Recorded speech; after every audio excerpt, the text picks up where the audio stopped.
Muy buenos días, que la gracia de nuestro Señor Jesucristo sea contigo.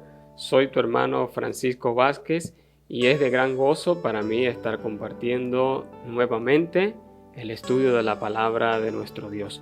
Como bien ya lo sabes, el canal lleva por nombre Escudriñando las Sagradas Escrituras y hoy vamos a tener el primer estudio en nuestro canal y va a ser pues una introducción a lo que es la Biblia, las Sagradas Escrituras, la palabra de nuestro Dios. Vamos a estar tocando algunos puntos básicos que nos ayudarán a entender lo que es la Biblia.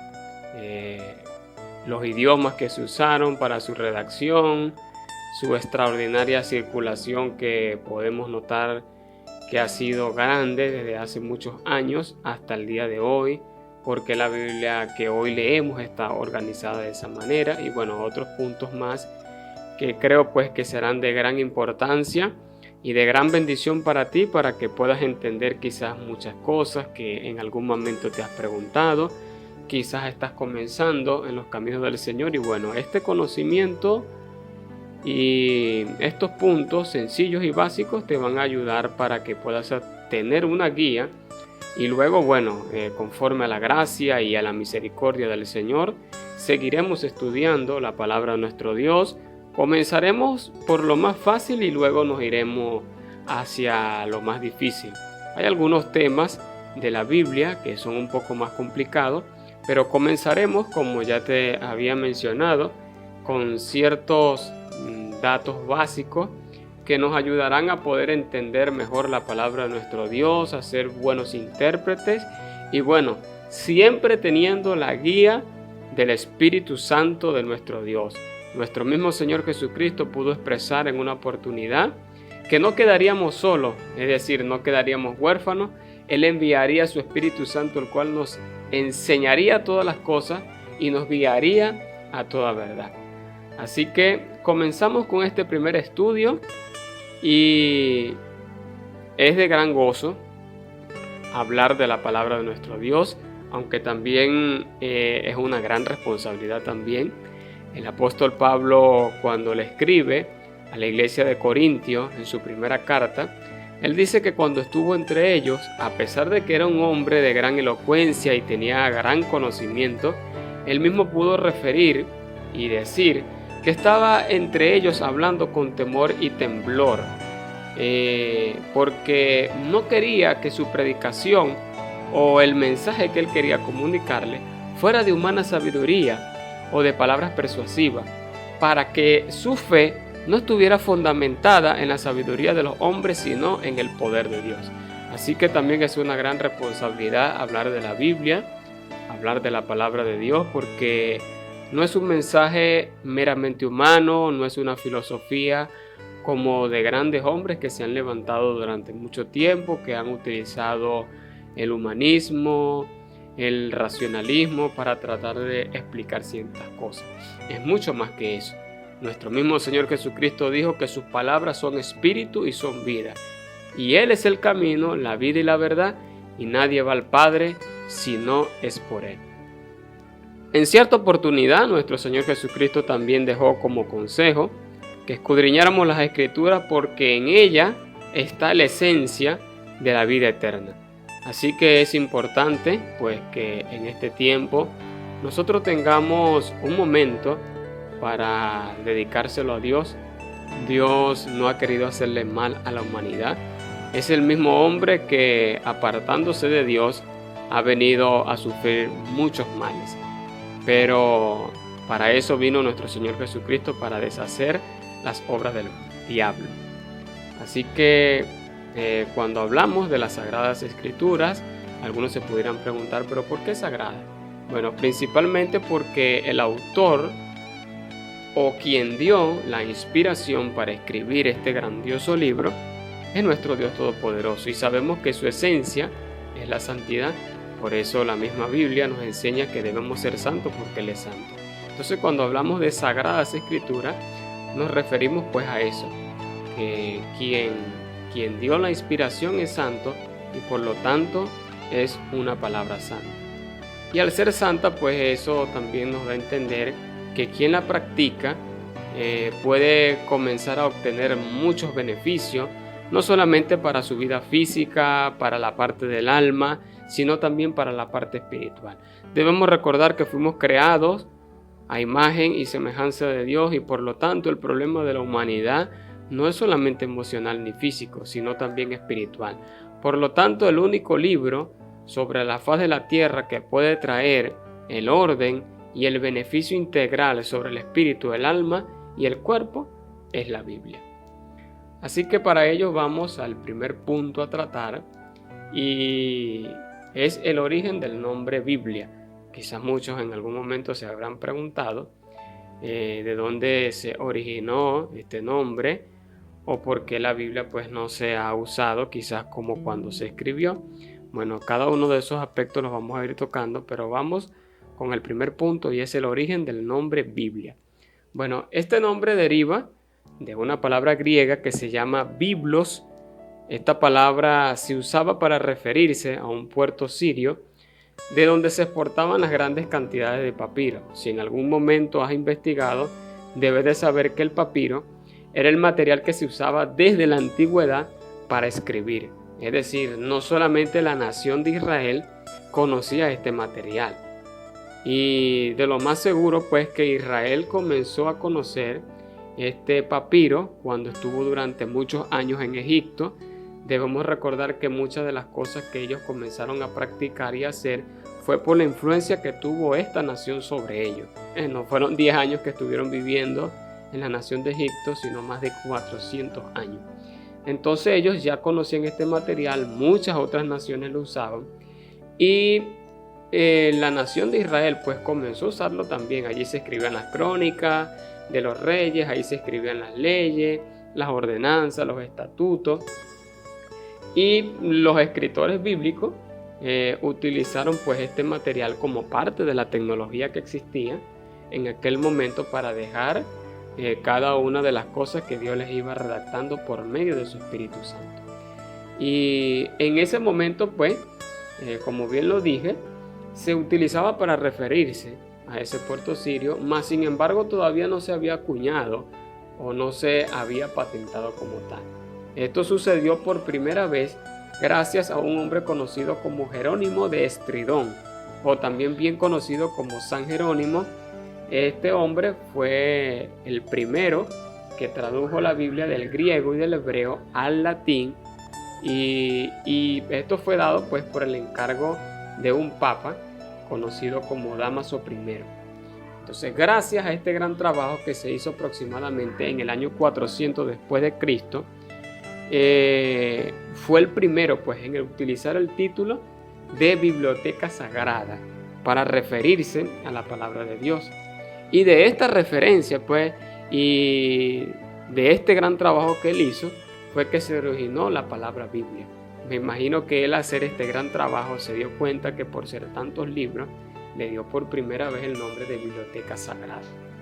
Entonces ya podemos tener en cuenta de dónde pues se originó el nombre de la Biblia. Como segundo punto tenemos los idiomas que se usaron en la redacción de la Biblia. En la redacción de la Biblia se utilizaron 3 idiomas que son bien conocidos como el hebreo, el arameo y el griego, o también conocido como griego común, griego koiné.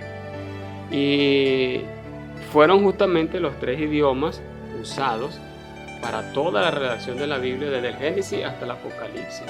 Si habláramos de la traducción, ya es algo totalmente diferente. Sabemos que la traducción es totalmente diferente a lo que fue la inspiración de las Sagradas Escrituras.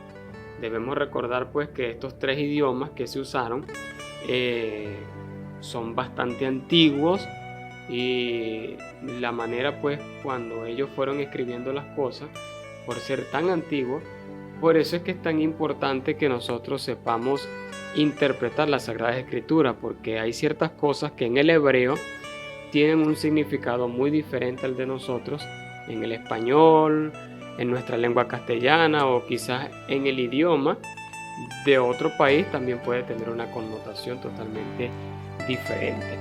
Entonces, estos fueron los 3 idiomas que se usaron para la redacción de toda la Biblia. Y es importante pues detallar que el idioma que se usó para el Antiguo Testamento fue el idioma hebreo y ciertas porciones en arameo. Por ejemplo, hay algunas palabras que nuestro Señor Jesucristo utilizó en el Nuevo Testamento que fueron palabras arameas. Por ejemplo, cuando Él va a levantar a la hija de Jairo, que le dice Talita Cumi, Él estaba hablando en arameo. Cuando Él está colgado en la cruz y dice Elí, Elí, lama sabactani, Él habló en arameo también, porque para ese momento todavía era conocido ese idioma. Mas sin embargo, con el tiempo se fue perdiendo, se fue perdiendo totalmente, y debemos recordar que el griego fue expandido por medio de aquel general conocido como Alejandro Magno del Imperio Griego. Uno de sus sueños era helenizar, y esta palabra helenizar era que a donde él llegara, a cualquier región del mundo conocido en aquel entonces, era llevar su cultura. Y no solamente su cultura, sus artes, su idioma, sus tradiciones, y en realidad pues esto sucedió así. Y si podemos notarlo, el idioma griego ayudó a que la expansión del evangelio en el tiempo de la iglesia primitiva se diera de una manera mucho más rápida, porque a pesar de que el imperio romano luego ejerce pues toda su fuerza después de todo este imperio griego, ese idioma pues se quedó usando como un idioma nativo en muchas de las naciones conocidas en aquel entonces. Aunque había muchas naciones que tenían sus idiomas, pero era el idioma hasta comercial que se usaba. Y nosotros podemos notar lo que en la actualidad sucede de la misma manera. O sea, cada nación tiene su idioma, hay dialectos también, pero casi siempre hay un idioma que predomina más que el otro. Por ejemplo, como sucede con el inglés. Y lo que llama la atención es que en el Antiguo Testamento se usó prácticamente la lengua nativa de Israel o de algunos países árabes conocidos en ese entonces. Pero el Nuevo Testamento fue escrito en griego, lo que nos da a entender a nosotros por un momento es que ya de antemano Dios nos estaba enseñando o nos estaba guiando de que la predicación del Evangelio no se iba a quedar como una religión oficial de Israel, sino como su palabra que iba a llegar a cualquier rincón del mundo. Porque si por un momento nosotros pensamos que el Nuevo Testamento hubiese sido escrito en el idioma oficial de la nación de Israel en ese momento, o de los judíos, cuando hubiese venido la destrucción del templo en el año 70 y que ellos vivieron expatriados más de 1500 años, posiblemente todo eso se hubiese perdido, porque la mayoría de los judíos en realidad no estaban interesados en las palabras de Jesús. Y eso lo podemos notar, que los fariseos, el Sanedrín y toda la cúpula élite de ese momento no le estaban dando importancia. Ellos le estaban dando más importancia a las palabras de Moisés y a las tradiciones de los ancianos. Y prácticamente hubiese sido un trabajo perdido. Pero cuán grande es la misericordia de nuestro Dios, que aún se valió de ese idioma en aquel entonces para que al día de hoy nosotros pudiéramos tener la grandiosa bendición de poder leer la Biblia y tenerla a nuestras manos.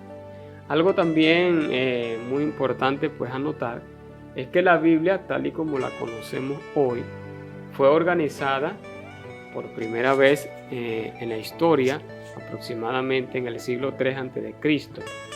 Y esto bien lo sabemos pues que se reunieron 70 ancianos conocidos como la Septuaginta, y esto fue pedido por el rey Ptolomeo de Egipto, específicamente el rey Ptolomeo II, porque él quería agregar a la famosa biblioteca de Alejandría una copia de no solamente algo que tuviera que ver con la historia de Israel, sino también con la misma palabra de Dios.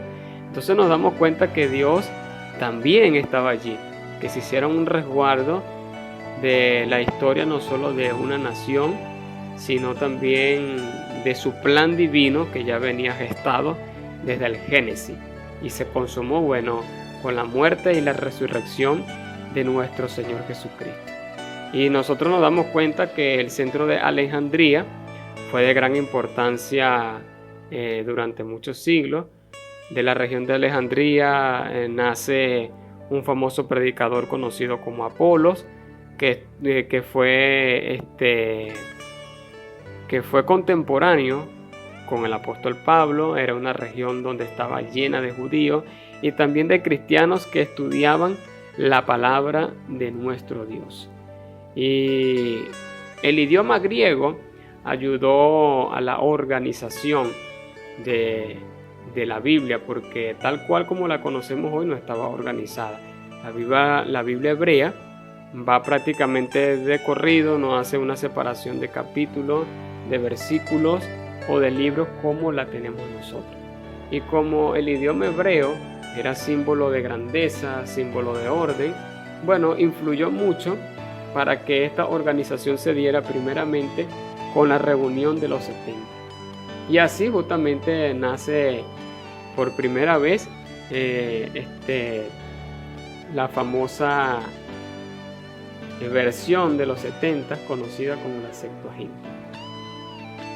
Nos vamos al tercer punto y es la organización de la Biblia. Justamente venimos hablando de los 3 idiomas que se usaron, de qué fue lo que dio pie para su organización, y como la hoy conocemos, tenemos que nuestra Biblia se presenta con 66 libros divididos entre el Antiguo Testamento y el Nuevo Testamento.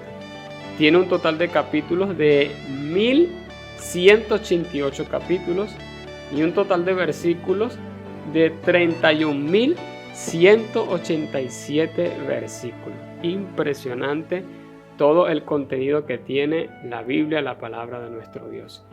Tenemos que está dividida en los primeros 5 libros de la Biblia, conocidos como el Pentateuco, y estos van desde Génesis hasta Deuteronomio.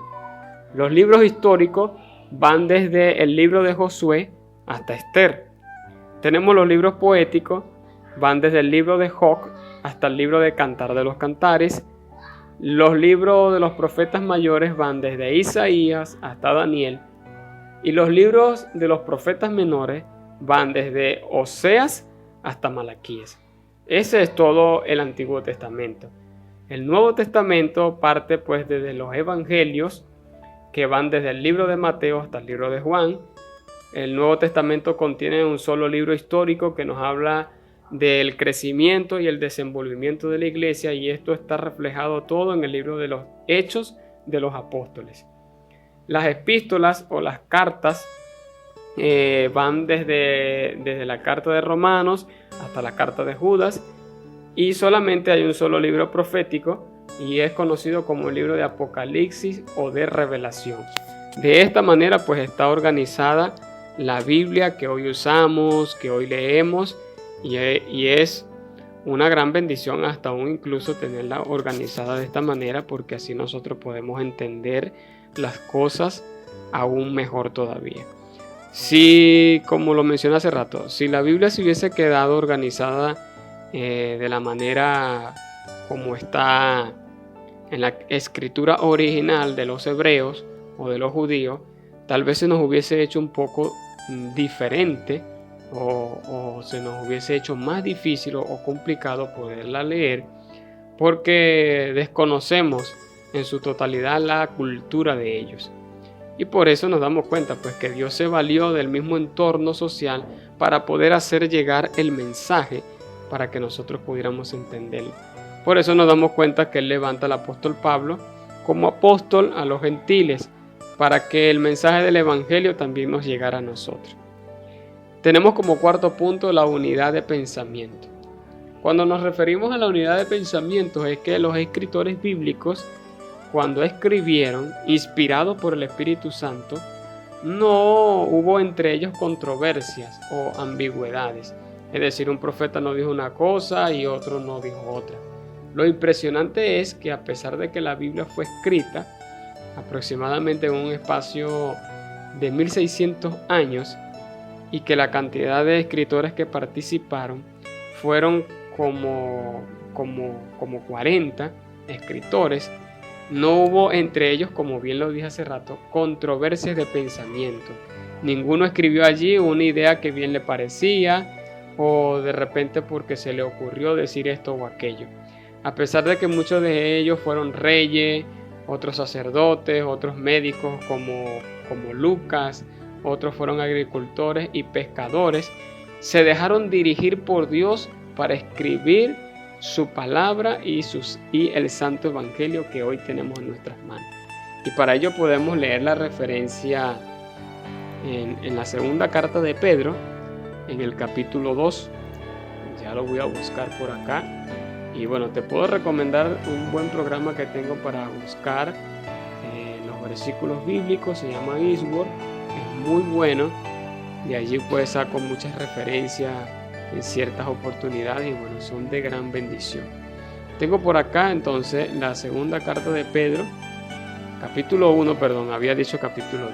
Es el capítulo 1, versículos 20 y 21. Y nos dice de la manera siguiente: entendiendo primero esto, que ninguna profecía de la Escritura es de interpretación privada, porque nunca la profecía fue traída por voluntad humana, sino que los santos hombres de Dios hablaron siendo inspirados por el Espíritu Santo. Entonces, con este texto nosotros podemos tener una base que nos hace entender que no escribieron por escribir meramente un conocimiento. Y nos damos cuenta que es totalmente diferente a las grandes teorías científicas y hasta incluso estudios científicos que se dieron en alguna oportunidad, que pues hombres basados en el conocimiento que ellos tenían en ese momento explicaron muchas cosas que según ellos creían, pero en realidad estaban errados. Ahora pues, en el tiempo actual en el que vivimos, con las nuevas investigaciones y los nuevos datos científicos, nos damos cuenta pues que los que ellos escribieron en aquel entonces no dieron, por así decirlo, en el clavo. Pero muy diferente la palabra de nuestro Dios. Estos hombres, a pesar de que escribieron hace miles de años, cada una de las palabras han tenido fiel cumplimiento, no se han equivocado y no existió nunca rivalidad entre ellos porque una profecía fuera mayor que otra. Y todos apuntaron a un solo fin, el plan redentor de la humanidad, que está escrito en el libro de Juan, en el capítulo 3, versículo 16, un texto conocido mundialmente, donde nos habla del plan de redención de Dios para con el hombre. Tenemos como quinto punto la extraordinaria circulación que tiene la Biblia. Y bueno, según las estadísticas del año 2021, es decir, del año pasado, la Biblia completa se ha traducido aproximadamente a casi 717 idiomas. El Nuevo Testamento se ha traducido a casi 1582 idiomas y algunas porciones de la Biblia se han traducido a 1196 idiomas adicionales. Hay otro dato también importante, y es que en los últimos 50 años la Biblia ha estado ocupando el primer lugar en ser el libro más vendido, con más de 3.900 millones de copias. Imagínense la cantidad, 3.900 millones de copias. Claro, esto no siempre fue así, porque hubo periodos de la historia donde la Biblia sintió un fuerte embate, donde sufrió mucha persecución, donde hasta incluso se levantaron grandes filósofos, y esto trajo consigo pues que algunas personas dejaran de leerla o dejaran de circular la Biblia como comúnmente lo hacía. Pero uno de los periodos de la historia donde se vio más fuerte esta persecución es conocido como el periodo del oscurantismo. En este tiempo pues se mantuvo una práctica medieval del clero y de los altos jerarcas que consistía en bloquear la difusión del conocimiento, la razón y la cultura del resto del pueblo. Es decir, se vivió lo que pudo decir en una oportunidad aquel famoso ilustre conocido como Simón Bolívar: un pueblo sin estudio, o un hombre sin estudio, es un ser incompleto. Pero él también pudo expresar una idea muy similar al decir que un pueblo sin estudio es un objeto de su propia destrucción. Y una de las cosas pues que había sucedido en el oscurantismo era esto. No había conocimiento de Dios, no había conocimiento de ciencia, porque estudiar la luna, la tierra y algunas pues ciencias que tenían que ver con esto, eso era diabólico, eso era brujería, era considerada como algo totalmente pagano, malo. Claro, sí habían ciertas cosas en el oscurantismo que se dieron bastante fuertes, pero la ciencia y el estudio ha sido de gran beneficio hasta cierto punto. El problema es, bueno, cuando el hombre se va a los extremos.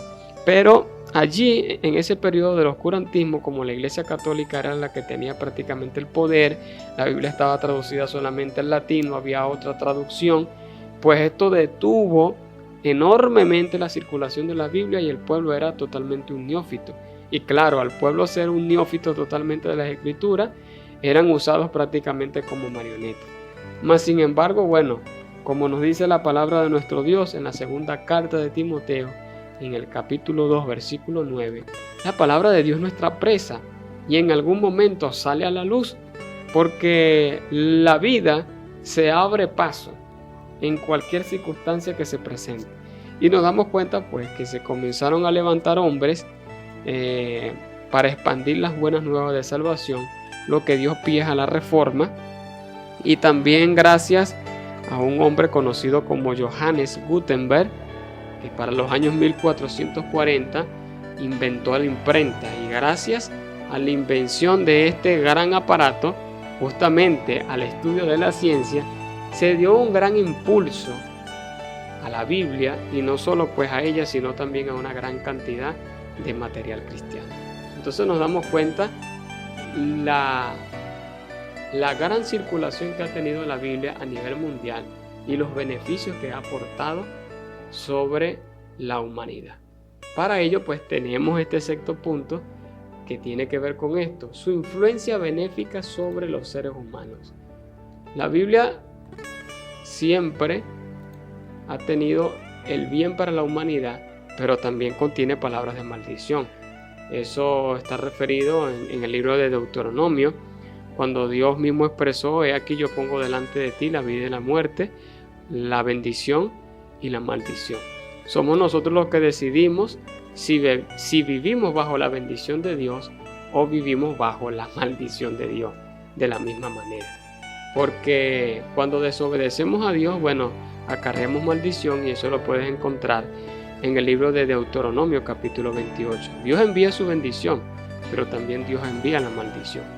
Pero cuando procuramos agradar a Dios y vivir una vida santa y agradable a Él, y nos acercamos a Él, eso trae un beneficio grande sobre nuestras vidas. Y de ello podemos encontrar muchos ejemplos y pasajes en la Biblia. Por ejemplo, hay uno en el libro de Reyes, un personaje conocido como Naamán. Era un soldado del ejército sirio, pero estaba leproso. Y la Biblia dice que por medio del profeta Elías fue enviado a zambullirse en el Jordán 7 veces. Y cuando salió, la Biblia hace referencia de que su piel salió tan blanca y tan pulcra como la piel de un bebé, como la piel de un niño. Vemos el caso de la suegra de Pedro en el Nuevo Testamento, que el Señor Jesús pone sus manos sobre ella. La mujer tenía una gran fiebre y la fiebre le dejó. Y Dios siempre ha querido el bien para con la humanidad. Tanto así que la Biblia nos refiere en la segunda carta de Pedro que Él es paciente para con el hombre, no queriendo que ninguno se pierda, sino que todos procedan al arrepentimiento. Su palabra también nos enseña que Él tiene pensamientos de bien y no de mal para con cada uno de nosotros. Y hay un pasaje en el libro de Eclesiastés que nos refiere que a veces sucede lo contrario.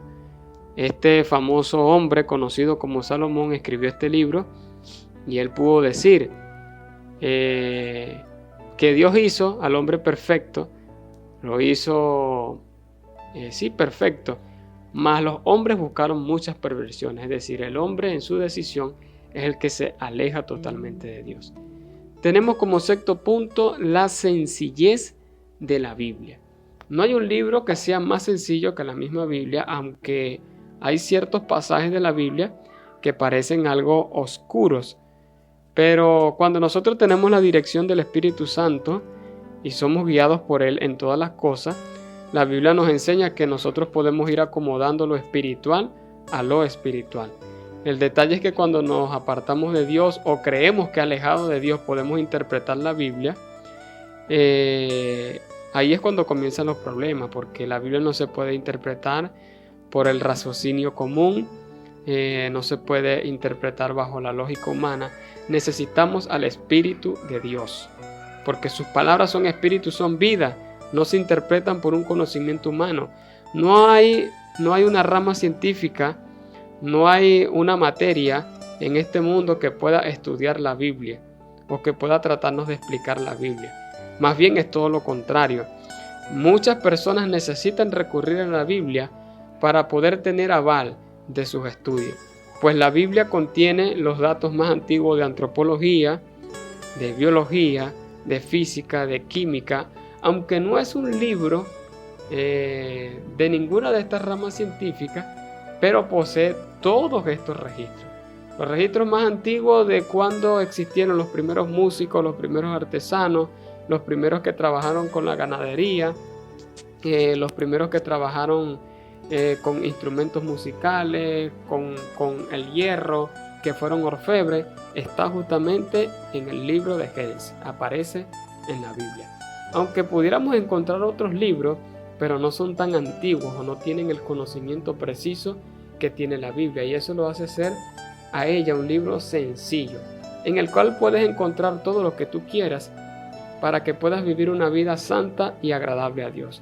Tanto así que la misma palabra de nuestro Dios lo refiere en la carta de Timoteo, que si alguno no se conforma a las sanas palabras de nuestro Señor Jesucristo y a su doctrina, que es conforme a la piedad, sencillamente está envanecido. No hay ninguna rama filosófica o no hay ninguna ideología, ya sea científica, política o filosófica, que te pueda enseñar mejor lo que te enseña la Biblia. Muchas de estas tendencias en realidad lo que te enseñan es a arreglar algo del ser humano, pero la Biblia es tan completa que ha venido para arreglar todo el problema del hombre, ya sea en lo espiritual, ya sea en lo emocional y sea también en lo físico. Y la misma Biblia pues nos lo refiere en la carta de Tesalonicenses, la primera carta en el capítulo 5, nos refiere que todo vuestro ser, espíritu, alma y cuerpo, debe ser guardado irreprensible para el día y la hora de nuestro Señor Jesucristo. Y tenemos como octavo punto, las Escrituras contienen el plan de salvación para con el hombre. La Biblia nos refiere en la carta, ya lo voy a buscar por acá, en la primera carta de Timoteo, en el capítulo número 2, en el versículo 5 nos dice: porque hay un solo Dios y un solo mediador entre Dios y los hombres, Jesucristo hombre. La misma palabra pues nos enseña que ella contiene el plan de salvación para con el hombre, el plan de redención, enviar a nuestro Señor Jesucristo para que muriera por nosotros en la cruz y así poder obtener la salvación. Esta promesa fue dada en el Génesis, cuando Dios le dice a Eva que pondría enemistad entre su simiente y la simiente de la serpiente. Por eso nos damos cuenta que Satanás desde un principio, por no saber quién iba a ser la mujer, comenzó una guerra épica, específicamente contra los primogénitos. Nos damos cuenta que sucedió cuando Moisés mandaron a matar a un montón de niños, porque tal vez, posiblemente Satanás pensaba que a lo mejor el Redentor iba a ser Moisés. Pero nos damos cuenta que aún también sucedió en el tiempo de María y de José, allá en el Nuevo Testamento, en el libro de Mateo. Ya ahí sí sabía exactamente que Jesús era el Redentor, el enviado. Allí se estaba cumpliendo la promesa y bueno, por eso intentó matarlo desde que estaba en el vientre, desde que estaba pequeño, quiso destruirlo, quiso dañarlo. Pero nos damos cuenta pues que al final nuestro Señor Jesucristo pudo triunfar, a pesar de que pasó por las tentaciones en el desierto, le hicieron todo lo que le hicieron en la cruz, pero se cumplió la palabra y podemos recordarnos lo que dice la carta de Colosenses, que Él triunfó sobre todo principado y potestad en la cruz y los exhibió públicamente, dándonos ese triunfo, dándonos esa victoria. Y esa salvación pues es un regalo de Dios para con todo el hombre, no es por obra para que nadie se gloríe. Yo no necesito hacer algo para ser salvo, y esto es totalmente pues contrario a lo que enseñan muchas sectas, muchas religiones a nivel mundial, que para tú poder alcanzar un favor o una bendición aparentemente de los dioses, necesitas ofrecerle constantemente sacrificio. Pero el sacrificio de nuestro Señor Jesucristo fue tan completo que ya no necesitas ofrecer una ofrenda, ya no necesitas ofrecer un sacrificio, porque Él fue el Cordero que se ofreció desde una vez para siempre. De manera que por medio de ese sacrificio, nosotros tenemos entrada ante el trono de la gracia directamente, y por medio de ese lugar santísimo nosotros podemos alcanzar el oportuno socorro para cada uno de nosotros. Así que echa mano de la vida eterna, de la salvación que es por medio de nuestro Señor Jesucristo, y sigue cada uno de estos estudios de la palabra que voy a estar subiendo para estar compartiendo contigo, esperando que sean de bendición para tu vida, esperando en Dios que puedas crecer en el conocimiento de la palabra, que seas enseñado por la Escritura, no solamente para que tú seas bendecido, sino también tu familia sea bendecida y los que te rodeen también de la misma manera reciban la bendición de parte de Dios. No olvides suscribirte para que estés pendiente a cada vez que esté subiendo algún nuevo estudio. Y bueno, que la gracia de nuestro Señor Jesucristo sea contigo. Le damos gracias a nuestro Dios. Amén y amén.